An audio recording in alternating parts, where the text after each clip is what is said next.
City corporation এবং জনগণ 50-50 দায়িত্ব। আমি একদিক দিয়ে রাস্তা পরিষ্কার করলাম, আর এদিক দিয়ে আপনি 6 তলা থেকে ঢিল মেরে রাস্তায় ময়লা ফেলে দিলেন। আপনার বাজারের সামনে দোকান থেকে ঝাড়ু টাড়ু দিয়ে সব রাস্তার মাঝখানে ফেলে দিলেন, তাহলে তার হবে না। এই জন্য আমাদের পরস্পরের মধ্যে একটা সম্পর্ক থাকতে হবে, একটা শৃঙ্খলায় আসতে হবে। ঢাকা শহরে যানজট থাকবে, কিন্তু তার নিরসনের ব্যবস্থা থাকতে হবে।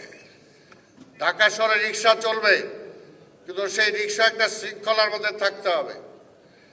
ঢাকা শহরে হকার থাকবে, কিন্তু এর মানে এই না যে পুরা ঢাকা শহর জুড়ে সব জায়গায় হকার বসে যাবে, সব ফুটপাত দখল হয়ে যাবে, রাস্তা দখল হয়ে যাবে। এটাও হতে পারে না। সব কিছুকে একটা শৃঙ্খলার মধ্যে আসতে হবে।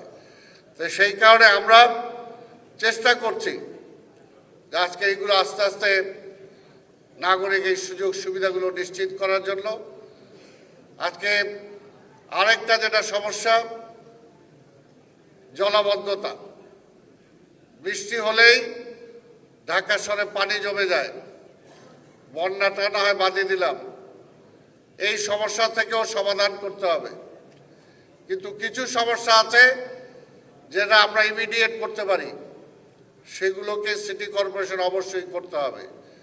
এতদিন অনেকে ফাঁকি দিচ্ছেন, এখন আর ফাঁকি দেওয়ার সুযোগ নাই। যেটা আমি পরিষ্কার বলতে চাই, জাতীয় সনদপত্র, জন্ম নিবন্ধন, মশক, বর্জ্য এবং লাইট, এইটাতে যদি অবহেলা করেন তাহলে সেই কর্মচারীদের চাকরি চলে যাবে। একদম পরিষ্কার কথা। কাজ করবেন, আপনাদেরকে আমরা দেখব। প্রধানমন্ত্রী নিজে আপনাদেরকে উৎসাহিত করার জন্য তিনি বোনাস দিয়েছেন, আমরা সিটি কর্পোরেশন দিয়েছি। যার যেটা দায়িত্ব আছে সেই দায়িত্ব পালন করতে হবে।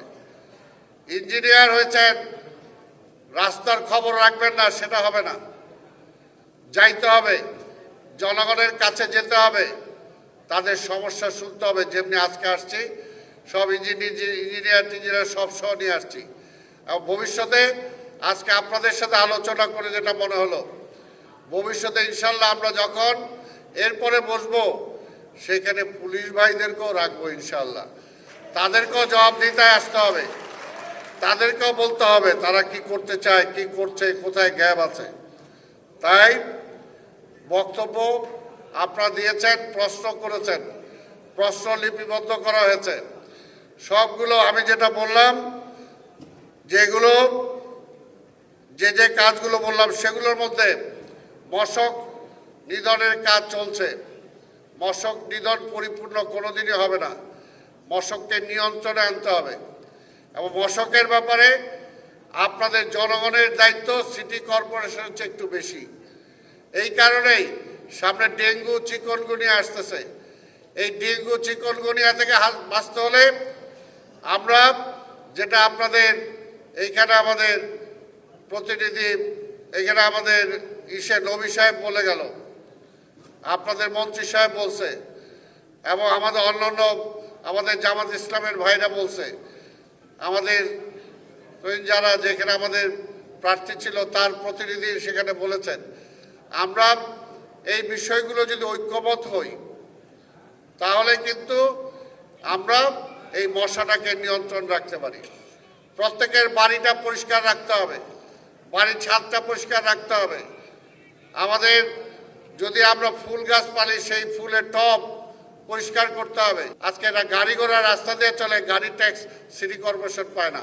এগুলো অনেক এলোমেলো আছে। এগুলো যদি ঠিক করা যায় তাহলে জনগণের উপর ট্যাক্সের বোঝা অনেক কমানো যাবে, অনেক কমানো যাবে। সেটা সম্ভব।